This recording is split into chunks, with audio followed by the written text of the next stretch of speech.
அவரது கண்களில் ஒரு விசித்திரமான பிரகாசம் இருந்தது. ஏதோ பெரிய ரகசியம் மறைந்திருப்பது போல. அதே நேரத்தில் பள்ளிக்குள் ஒரு வித்தியாசமான சூழ்நிலை இருந்தது. இன்று பேராசிரியர் விஷால் சர்மா வந்திருந்தார். டெல்லியின் தலைசிறந்த கணிதவியலாளர். ஐஐடி டெல்லி, அமெரிக்கா, சர்வதேச கௌரவங்கள் எல்லாம் அவரது பெயருடன் தொடர்புடையது. ஆனால் அவரது முகத்தில் ஒருபோதும் புன்னகை இல்லை. 8 ஆண்டுகளுக்கு முன்பு அவரது 2 வயது மகன் ஒரு கண்காட்சியில் தொலைந்து போனான். பெயர் ஆர்யன்.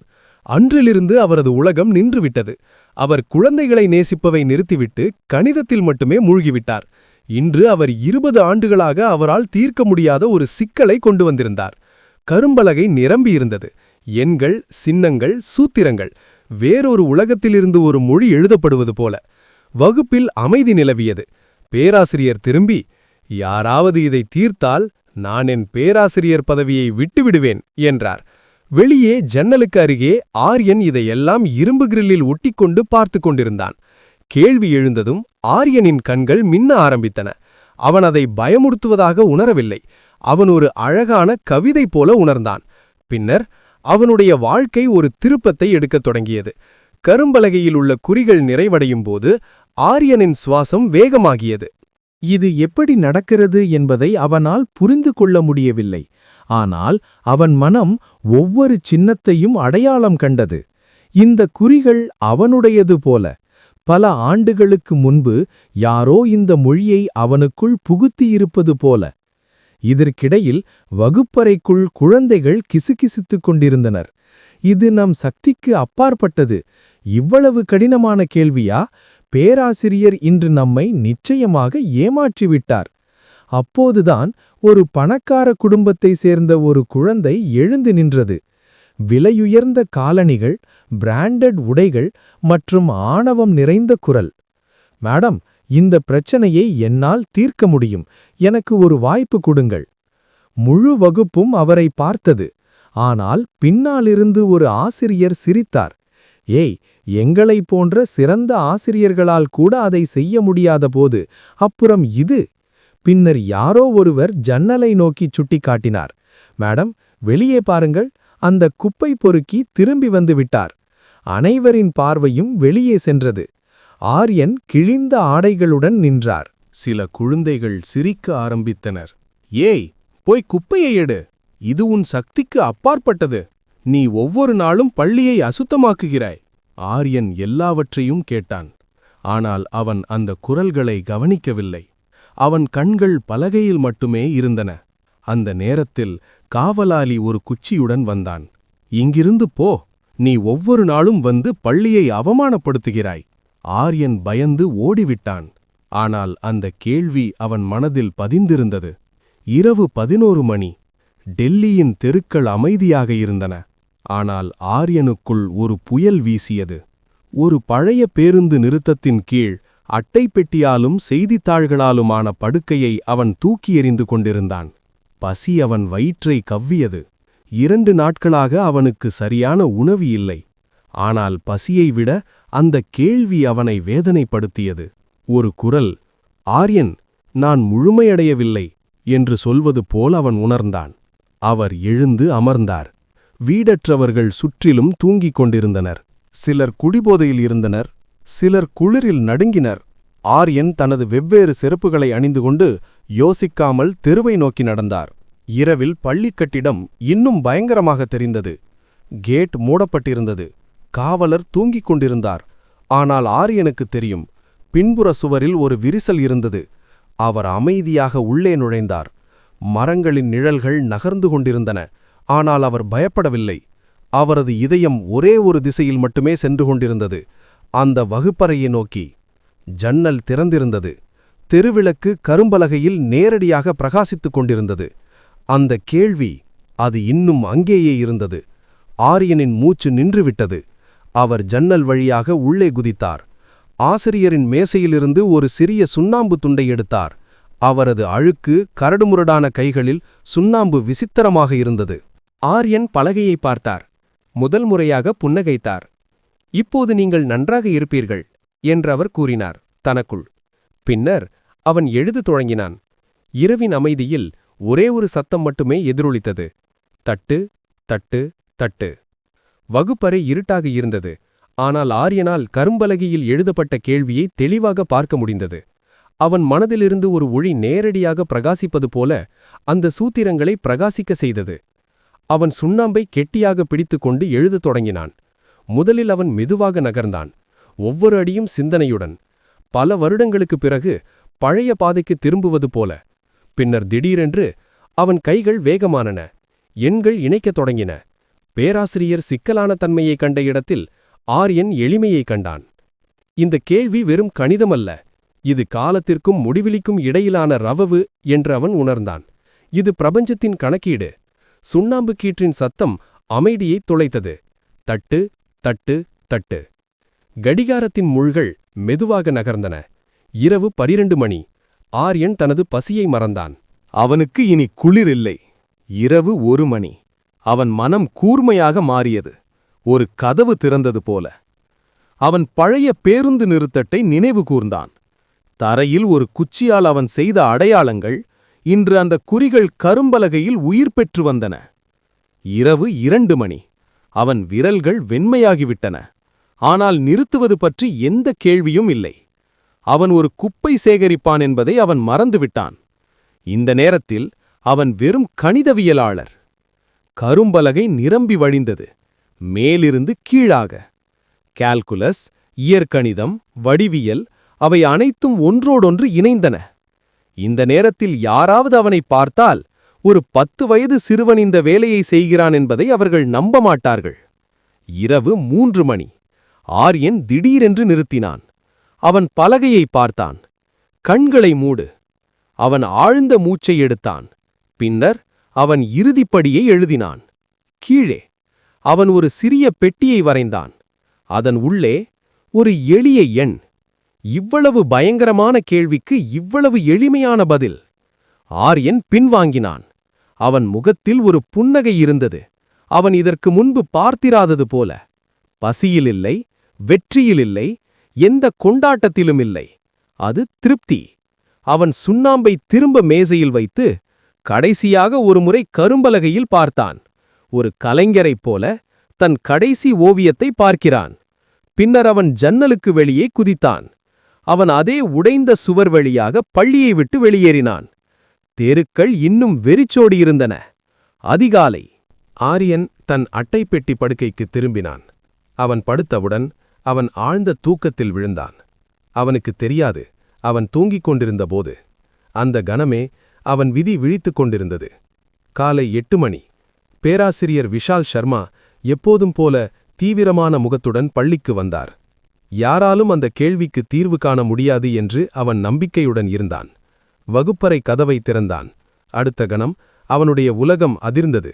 கோப்புகள் அவன் கைகளிலிருந்து விழுந்தன. கரும்பலகை, அது நிரம்பியிருந்தது. கேள்வி தீர்க்கப்பட்டது. பேராசிரியர் விஷால் சர்மா சில கணங்கள் கரும்பலகையை பார்த்தார். அவன் கண்கள் அகலமாக இருந்தன. அவன் கைகள் லேசாக நடுங்கின. 20 வருடங்களாக அவன் தீர்க்காத ஒரு கேள்வி ஒரே இரவில் முழுமையாக தீர்க்கப்பட்டதை அவனால் நம்பவே முடியவில்லை. அவன் மெதுவாக தன் கண்ணாடியை கழற்றி துணியால் துடைத்து மீண்டும் பலகையை பார்த்தான். படிப்படியாக, வரி வரி. இது அவர் பேசாமல் இருந்தார். அந்த நேரத்தில் முதல்வர் மீராவும் வகுப்பிற்குள் நுழைந்தார். அவளும் பலகையை பார்த்து அதிர்ச்சியடைந்தாள். விஷால், இது சரியா? அவள் குரலில் அவநம்பிக்கை இருந்தது. பேராசிரியர் கனத்த குரலில் கூறினார், மீரா, இது சரியல்ல, இது மேதை. அவர் பலகையை நெருங்கினார். சிக்கலான பாதைகளை தேர்ந்தெடுத்த இடத்தில் யாரோ ஒரு எளிய மற்றும் நேர்த்தியான வழியை கண்டுபிடித்தனர். இந்த முறை பேராசிரியர் முணுமுணுத்தார். நான் அதை ஒருபோதும் நினைத்ததில்லை. அவரது கண்கள் முதல் முறையாக மின்னின. ஆனால் அடுத்த கணம் அவரது முகம் கடினப்பட்டது. எந்த மாணவரும் இதை செய்திருக்க முடியாது. மீரா, வெளியிலிருந்து வந்த ஒருவர்? இல்லை, பேராசிரியர் குறுக்கிட்டார். இந்த கேள்வி எங்கும் இல்லை, இது என் மனதில் இருந்தது. பலகையில் உள்ள கையெழுத்தை பார்த்தார். எழுத்துக்கள் சற்று வளைந்திருந்தன. கோடுகள் சீரற்றதாக இருந்தன. இது ஒரு குழந்தையின் கையெழுத்து. அவர் மெதுவாக சொன்னார். முழு பள்ளியும் பீதியில் ஆழ்ந்தது. பாதுகாப்பு அதிகாரி ரமேஷை அழைத்தார். நேற்று இரவு சிசிடிவி காட்சிகளை கொண்டு வாருங்கள், இப்போதே. 20 நிமிடங்கள் கழித்து மடிக்கணினி திறக்கப்பட்டது. அனைவரும் திரையின் முன் நின்று கொண்டிருந்தனர். மதியம் 11 மணி. பள்ளி அமைதியாக இருந்தது. அதிகாலை 2:30 மணி. பின்பு பின்புற சுவரில் ஏறி ஒரு சிறிய நிழல் தோன்றியது. காத்திருங்கள், பெரிதாக்குங்கள், பேராசிரியர் கூறினார். ஒரு சிறிய குழந்தை திரையில் தோன்றியது. நேராக வகுப்பறைக்குச் சென்று ஜன்னல் வழியாக உள்ளே குதித்தார். அடுத்த 4 மணி நேரம் குழந்தை கரும்பலகையில் எழுதிக் கொண்டே இருந்தது. அதிகாலை 3:30 மணி. அவர் திரும்பிச் சென்றார். அறை அமைதியாகிவிட்டது. ரமேஷ் மெதுவாக சொன்னார், ஐயா, இவர்தான் தினமும் வெளியில் குப்பைகளை அள்ளும் அதே நபர். பேராசிரியரின் இதயம் ஒரு கணம் நின்றது. பெயர்? அவர் கேட்டார். ஆரியன். ரமேஷ் பதிலளித்தார். ஆரியன். இந்த பெயரை குறிப்பிட்டதும் பேராசிரியரின் மூச்சு முட்டியது. 8 ஆண்டுகளுக்கு முன்பு இந்த பெயரே அவரது வாழ்க்கையிலிருந்து பறிக்கப்பட்டது. மீரா, விஷால், இது ஒரு தற்செயல் நிகழ்வு. இந்த நகரத்தில் ஆயிரக்கணக்கான ஆரியர்கள் இருக்கிறார்கள். ஆனால் பேராசிரியரின் மனம் அமைதியற்றதாக இருந்தது. அவர் திரையிலிருந்த குழந்தையை பார்த்து கொண்டே இருந்தார். இந்த குழந்தை, அவர் மெதுவாக, சாதாரணமானவர் அல்ல என்றார். அவர் ரமேஷை பார்த்து, அவர் எங்கே வசிக்கிறார் தெரியுமா? பழைய பேருந்து நிலையம் அருகில், ஐயா, ரமேஷ் கூறினார். பேராசிரியர் தாமதிக்காமல், நான் இன்று அவரை சந்திக்க வேண்டும் என்றார். அவரது இதயத்தில் ஒரு பயம் மற்றும் ஒரு நம்பிக்கை. இது ஆரியனாக இருந்தால் என்ன, என்ன இருந்தால் என்ன? பழைய பேருந்து நிலையத்தின் உடைந்த சாலைகளில் மதியம் சூரியன் பிரகாசித்துக் கொண்டிருந்தது. பெரியவர்கள் கூட தங்கள் பளபளப்பான கார்களிலிருந்து பார்க்க விரும்பாத டெல்லியின் உண்மையை இந்த பகுதி காட்டியது. அழுக்கு வாய்க்கால்கள், குப்பை குவியல்கள், இழந்த குடிசைகள் மற்றும் வீடற்ற மக்களின் கூட்டம். பேராசிரியர் விஷால் சர்மாவின் கார் மெதுவாக நகர்ந்து கொண்டிருந்தது. முதல்வர் மீரா அவருடன் இருந்தார். ஒவ்வொரு காட்சியும் பேராசிரியரின் இதயத்தை கிழித்து கொண்டிருந்தது. என்றால் இதுவும் அப்படித்தான் என்றால்? அவரது உதடுகள் நடுங்கிக் கொண்டிருந்தார். அவர் காரை நிறுத்திவிட்டு உள்ளே நடந்து சென்றார். மக்களை விசாரித்தனர். ஒரு சின்ன பையன். அவன் குப்பை பொறுக்குகிறான். பெயர்? ஆரியன். ஒரு முதியவர். ஆமாமையா, அவன் ஒரு விசித்திரமான குழந்தை. எப்போதும் தனியாக இருப்பான். மற்றொருவர், மக்கள் அவனை பைத்தியம் என்று நினைக்கிறார்கள். அவர் தரையில் ஏதோ எழுதிக் கொண்டே இருக்கிறார். பேராசிரியரின் இதயம் வேகமாக துடிக்கத் தொடங்கியது. பின்னர் அவர் அவரை பார்த்தார். ஒரு பழைய பேருந்தின் கீழ் அமர்ந்து பிளாஸ்டிக் பாட்டில்களை சுத்தம் செய்யும் குழந்தை. கிழிந்த துணிகள், தூசி படிந்த முகம். ஆரியன். பேராசிரியரின் அடிகள் தானாகவே நின்றுவிட்டன. இந்த குழந்தை இன்று அவரது மகனின் வயதைப் போலவே இருக்கும். ஆரியன் அவரை பார்த்து பயந்தான். பாட்டில்களை கீழே போட்டுவிட்டு ஓட ஆரம்பித்தான். நிறுத்து, பேராசிரியர் கூறினார். ஆனால் ஆரியன் நிற்கவில்லை. பேராசிரியர் முன்னோக்கி வந்து மென்மையான குரலில், பயப்படாதே மகனே, நான் உன்னிடம் எதுவும் சொல்ல மாட்டேன் என்றார். ஆரியன் நிறுத்தினான். அவன் கண்களில் பயமும் ஒரு விசித்திரமான பரீட்சையமும் தெரிந்தது. உன் பெயர் ஆரியன்தானா? பேராசிரியர் கேட்டார். ஆரியன் தலையசைத்தார். நேற்று இரவு பள்ளியில் அந்த கணித பிரச்சனையை தீர்த்தாயா? ஆரியன் நடுங்கினார். ஐயா, நான் எதையும் திருடவில்லை என்றார். அது கேள்வி தவறு என்று நான் நினைத்தேன். பேராசிரியர் கண்கள் கண்ணீரால் நிரம்பின. அவர் மண்டியிட்டு ஆரியனின் முன் அமர்ந்து, நீங்கள் எந்த தவறும் செய்யவில்லை. நீங்கள் ஒரு சிறந்த வேலை செய்தீர்கள் என்றார். ஆரியன் குழப்பத்தில் இருந்தார். இதையெல்லாம் நீங்கள் எங்கே கற்றுக்கொண்டீர்கள்? பேராசிரியர் கேட்டார். ஆரியன் தலையை குனிந்தார். எங்கேயும் இல்லை ஐயா. எண்கள் எனக்கு அவை இயல்பாகவே புரிகின்றன. இதைக் கேட்டதும் பேராசிரியரின் தலைமுடி நிமிர்ந்து நின்றது. அவர் தைரியத்தை திரட்டி, உன் பெற்றோரைப் பற்றி ஏதாவது நினைவில் இருக்கிறதா? ஆரியன் மெதுவாக, இல்லை என்றார். பேராசிரியரின் இதயம் படபடத்தது. உன் கையில் ஒரு குறி இருக்கிறதா? ஆரியன் தனது வலது கையை திறந்தார். அவரது உள்ளங்கையில் ஒரு சிறிய நட்சத்திர வடிவ குறி. பேராசிரியரின் கண்களில் கண்ணீர் வழிந்தது. அதே குறி. அவரது குரல் உடைந்தது. என் மகனின் கையிலும் அது இருந்தது. ஆரியன் திடுக்கிட்டான். ஏன் அழுகிறாய்? பேராசிரியர் நடுங்குமிதமாக அவரது கையை பிடித்தார். ஏனென்றால் அவர், ஒருவேளை நான் 8 வருடங்களாக தேடிக்கொண்டிருப்பது உன்னைத்தான்? காற்று ஒரு கணம் நின்றது போல் தோன்றியது. பழைய பேருந்து நிலையத்தின் சத்தத்திற்கு மத்தியில் ஆரியன் முற்றிலும் அமைதியாக நின்றார். பேராசிரியர் விஷால் சர்மாவின் வார்த்தைகள் அவரது மனதில் நிலைபெறவில்லை. நீ என்னை தேடிக்கொண்டிருந்தாயா? ஆரியன் மெதுவாக கேட்டார். பேராசிரியர் ஆழ்ந்த மூச்சை எடுத்தார். அவரது கண்கள் இன்னும் ஈரமாக இருந்தன. ஆம் மகனே, 8 வருடங்களாக. ஆர்யன் பயந்து போனான். அவர் ஓரடி பின்வாங்கினார். நான் எங்கும் செல்லவில்லை, அவர் கூறினார். நான் இங்கேயே இருக்க வேண்டும். அவன் நினைத்தான், ஒருவேளை இப்போது அவனை போலீசிடம் ஒப்படைக்கலாம், அல்லது மீண்டும் தனியாக விடப்படுவான். பேராசிரியர் இந்த பயத்தை அவன் கண்களில் தெளிவாக கண்டார். அவர் மிகவும் மெதுவாக, பயப்படாதே, நான் உன்னை எங்கும் வலுக்கட்டாயமாக அழைத்துச் செல்ல மாட்டேன் என்றார். பின்னர் அவர் ஆர்யனின் வயிற்றை பார்த்தார். அவருக்கு தெளிவாக புரிந்தது. எவ்வளவு நாளா பசிக்குது? ஆர்யன் தலைகுனிந்து, 2 நாட்களாக. இதைக் கேட்டதும் பேராசிரியரின் இதயம் உடைந்தது. வா, அவர், முதலில் சாப்பிடலாம், பிறகு உனக்கு என்ன வேண்டுமோ அது நடக்கும் என்றார். ஒரு கணம் மௌனத்திற்குப் பிறகு ஆர்யன் மெதுவாக தனது காரில் ஏறினார். இது அவன் வாழ்க்கையின் முதல் கார் பயணம். ஜன்னல் வழியாக பார்த்து அவர் ஆச்சரியப்பட்டார். இவ்வளவு சுத்தமான சாலைகள், இவ்வளவு உயரமான கட்டிடங்கள். அவர் வேறொரு உலகத்திற்குள் நுழைந்தது போல் உணர்ந்தார். சிறிது நேரம் கழித்து கார் ஒரு பெரிய, அழகான வீட்டின் முன் நின்றது. ஆர்யன் வெளியே வந்தவுடன் அவன் உள்ளுணர்வாக பின்வாங்கினான். இது என்னுடையதல்ல, அவன் முணுமுணுத்தான். புரொஃபசர் சிரித்தார். இன்றிலிருந்து இருக்கலாம். அவர் மணியை அடித்தார். கதவு திறந்தது. சுதா சர்மா முன்னால் நின்று கொண்டிருந்தார். ஆர்யனை பார்த்தவுடன் அவள் நடுங்கினாள். கதவின் கைப்பிடியை அவள் கை விட்டுவிட்டாள். விஷால், அவள் குரல் நடுங்கியது. இந்த குழந்தை, பேராசிரியர் மெதுவாகச் சொன்னார். சுதா, அவன் பெயரும் ஆர்யன்தான். சுதா சர்மா மெதுவாக முன்னேறினாள். அவள் ஆர்யனின் முகத்தை கவனமாக பார்த்தாள். கண்கள், மூக்கு, உதடுகள் எல்லாம் மறக்கப்பட்ட புகைப்படம் போல. நான் தொடலாமா என்று கேட்டாள். ஆர்யன் திடுக்கிட்டான். ஆனால் ஏதோ காரணத்திற்காக அவன் கையை பிடித்தான். அவள் கண்கள் நட்சத்திரக் குறியில் விழுந்தவுடன் அவள் கண்ணீர் விட்டாள். அவள் அழுதாள். இந்த குறி என் மகனின் கையில் இருந்தது. ஆர்யன் பயந்து போனான். அத்தை, ஏன் அழுகிறாய்? சுதா அவனை இறுக்கமாக கட்டிப்பிடித்தாள். இவ்வளவு அரவணைப்பு, இவ்வளவு நெருக்கம். ஆர்யன் முதல் முறையாக அதை உணர்ந்தான். அவனுடைய கண்களில் கண்ணீர் வந்தது. அவனுடைய விருப்பமின்றி.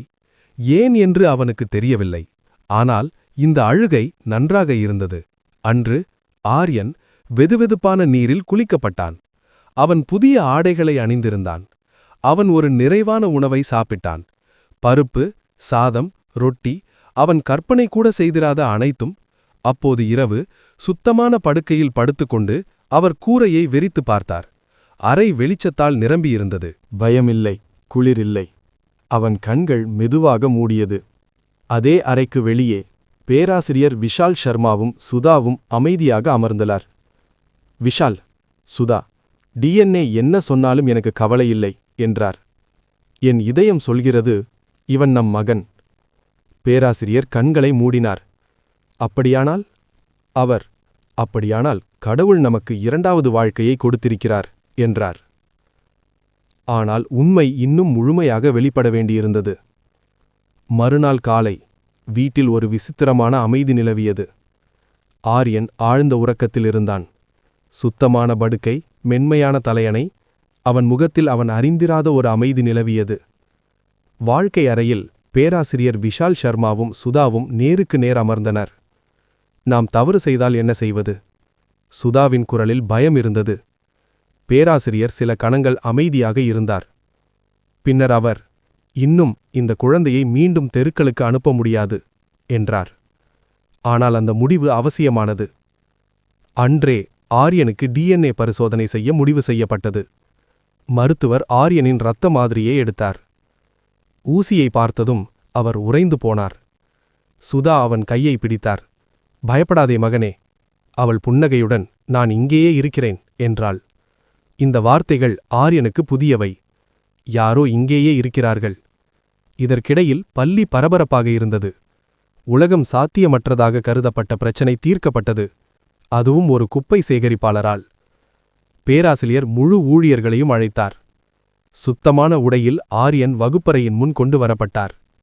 நேற்று வரை சிரித்துக் கொண்டிருந்த அதே குழந்தைகள் இன்று அமைதியாக இருந்தனர். முதல்வர் மீரா, இந்த குழந்தை நம் அனைவருக்கும் ஒரு பாடம் என்றார். கைத்தட்டல் சத்தம் கேட்டது. ஆனால் ஆரியனின் தலை குனிந்தது. இப்போதெல்லாம் மக்கள் ஏன் இவ்வளவு நல்லவர்களாக மாறிவிட்டார்கள் என்று அவனால் புரிந்து கொள்ள முடியவில்லை. ஒரு குழந்தை, இவன்தான் என்று கிசுகிசுத்தது. குப்பை தொட்டிக்கு போ என்று சொன்ன அதே ஆசிரியர் இன்று அமைதியாக நின்றிருந்தார். பாராட்டலுக்குப் பிறகு பேராசிரியர் ஆரியனை பழைய பேருந்து நிலையத்திற்கு அழைத்துச் சென்றார். ஏன்? ஆரியன் கேட்டார். ஏனென்றால், பேராசிரியர், உன் கடந்த காலத்தைப் பற்றி நான் தெரிந்து கொள்ள விரும்புகிறேன் என்றார். அங்கே அவர் ஒரு வயதானவரை சந்தித்தார். ராமு காக்கா. குனிந்து கைகள் நடுங்கின. ஆமாம் ஐயா. ராமு காக்கா, இதுதான் அந்த குழந்தை என்றார். அவர் விளக்கினார். 8 வருடங்களுக்கு முன்பு அவர் மிகவும் உடல்நிலை சரியில்லாமல் இருந்தார். அவருக்கு எதுவும் நினைவிலில்லை. நான் துண்டுகளை விற்கிறேன் அவர் கூறினார். பழைய புத்தகங்கள் உள்ளே வரும். இந்த குழந்தை அவற்றை பார்த்து மணிக்கணக்கில் அமர்ந்திருக்கும். பேராசிரியர் ஆச்சரியப்பட்டார். அவருக்கு யார் படிக்க கற்றுக் கொடுத்தார்? ராமு காக்கா சிரித்தார். யாருமில்லை, அவரே அதை புரிந்து கொண்டார். ஆரியன் அமைதியாக கேட்டான். முதல் முறையாக அவன் தன்னை பற்றி ஏதோ உணர்ந்தான். இரவில் தொலைபேசி ஒலித்தது. அது மருத்துவரின் எண். பேராசிரியரும் சுதாவும் பார்வைகளை பரிமாறிக்கொண்டினர். அறிக்கை வந்துவிட்டது. மருத்துவர் கூறினார். அவரது மூச்சு நின்றுவிட்டது. நாளை காலை வாருங்கள். அந்த இரவு மிக நீண்ட இரவு. ஆரியன் தனது அறையில் கூரையை பார்த்து கொண்டே அமர்ந்தார். இந்த மக்கள் என்னை போகவிட்டால் என்ன செய்வது என்று தனக்குள் நினைத்து கொண்டான். அவனுக்கு தெரியாது, அன்று காலை அவரது விதி என்றென்றும் தீர்மானிக்கப்படும். மறுநாள் காலை சூரியன் உதித்தது. ஆனால் பேராசிரியர் விஷால் சர்மாவின் வீடு இன்னும் இருட்டாக இருந்தது. ஆரியன் அமைதியாக தயாராகிக் கொண்டிருந்தான். உடைகள் புதியவை, ஆனால் அவன் இதயத்தில் பயம் பழையது. இன்று எல்லாம் முடிந்தால் என்ன செய்வது என்று அவன் யோசித்தான். மக்கள் திடீரென்று வாழ்க்கையில் விட்டு எப்படி பிரிந்தார்கள் என்பதை அவன் நினைவு கூர்ந்தான். பேருந்து நிறுத்தத்தில் இவ்வளவு பேர் வந்து மறைந்தார்கள். வாழ்க்கை அறையில் சுதா சர்மா கடவுளுக்கு முன்பாக விளக்கேற்றிக் கொண்டிருந்தார். அவள் உதடுகள் அசைந்தன. கடவுளே, இது என் மகன் என்றால் எனது உலகத்தை எனக்கு திருப்பிக் கொடு. பேராசிரியர் விஷால் சர்மா ஜன்னலுக்கு அருகில் நின்று கொண்டிருந்தார். அவரது விரல்கள் தொடர்ந்து நடுங்கிக் கொண்டிருந்தன. கார் மருத்துவமனையின் முன் அவர் ஒரு கரும்பலகையில் ஏதோ எழுதத் தொடங்கினார். பேராசிரியர் வாசலில் நின்று கொண்டிருந்தார். அவர் பார்த்தார். ஆரியன் எண்கள், அவரது நண்பர்கள் அதே உலகில் திரும்பி வந்தான். பேராசிரியர் சிரித்தார். ஆனால் கதை இன்னும் முடியவில்லை. ஏனென்றால் இப்போது உலகம் கண்டுபிடிக்கவிருந்தது. குப்பை பொறுக்குபவன் கணித உலகத்தையே அசைக்க முடியும். ஆரியன் வந்த சில நாட்களுக்குள் இந்த செய்தி காட்டுத்தீ போல் பரவியது. குப்பை பொறுக்குபவன் பேராசிரியர் விஷால் சர்மாவின் மகன் என்பது தெரிய வந்தது. 10 வயது சிறுவன் 20 வயது கணித பிரச்சனையை தீர்த்தான். தொலைக்காட்சி சேனல்களில் முக்கிய செய்திகள் ஒளிபரப்பத் தொடங்கின. கேமராக்கள், மைக்குகள், பத்திரிகையாளர்கள் அனைவரும் பேராசிரியரின் வீட்டிற்கு வெளியே கூடினர். ஆரியன் ஜன்னலுக்கு பின்னாலிருந்து இதையெல்லாம் பார்த்து கொண்டிருந்தார். சத்தத்தால் அவர் பயந்து போனார். இந்த மக்கள் யார்? அவர் கேட்டார். பேராசிரியர் தோளில் கை வைத்தார். இதுதான் உலகம் மகனே. அது இப்போது உன்னை அறிய விரும்புகிறது. ஆனால் எல்லோரும் மகிழ்ச்சியாக இல்லை. கணித உலகம் கொந்தளிப்பில் இருந்தது. சில முக்கிய பேராசிரியர்கள் இது சாத்தியமில்லை என்று கூறினர். ஒரு படிப்பறிவில்லாத குழந்தைக்கு இவ்வளவு மேம்பட்ட கணிதம் எப்படி தெரியும்? யாராவது அவனுக்கு கற்றுக் கொடுத்திருக்க வேண்டும்.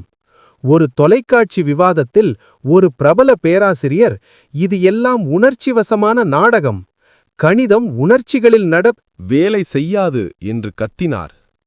ஆரியன் டிவியை அணைத்தார். நான் மீண்டும் தவறு என்று நிரூபிக்கப்படுவேனா? அன்றுதான் பள்ளியிலிருந்து அவருக்கு அழைப்பு வந்தது. ஒரு சர்வதேச கணிதக் குழு ஆரியனுக்கு திறந்த தேர்வு நடத்த விரும்பியது. புத்தகங்கள் இல்லை, ஆசிரியர் இல்லை, ஒரு பலகை, சுண்ணாம்பு, கேள்விகள் மட்டுமே. அவர் தேர்ச்சி பெற்றால் உலகம் அதை ஏற்றுக்கொள்ளும்.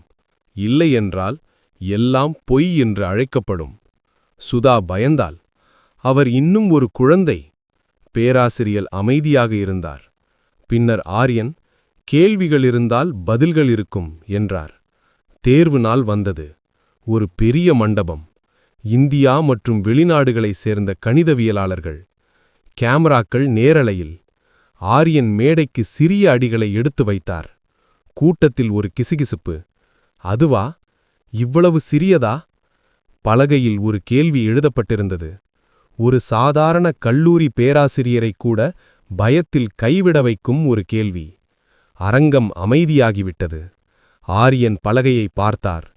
அவன் கண்கள் மீண்டும் பழைய பிரகாசத்தை பெற்றன. அவன் கேமராக்களையோ மக்களையோ பார்க்கவில்லை. வெறும் எண்கள். அவன் எழுதத் தொடங்கினான். முதலில் மெதுவாக, பின்னர் வேகமாக. 30 நிமிடங்களில் முழு பலகையும் நிரம்பியது. கடைசி வரியை அவர் எழுதியதும் அவன் எழுந்து நின்றான். சில நொடிகள் மௌனம். பிறகு ஒரு வெளிநாட்டு பேராசிரியர் எழுந்து நின்றார். இது அசாதாரணமானது. மற்றொருவர் கூறினார். நாங்கள் தவறு செய்தோம் என்றார். அரங்கம் கைத்தட்டலில் அதிர்ந்தது. சுதா அழுதார். பேராசிரியரின் கண்கள் ஈரமாக இருந்தன.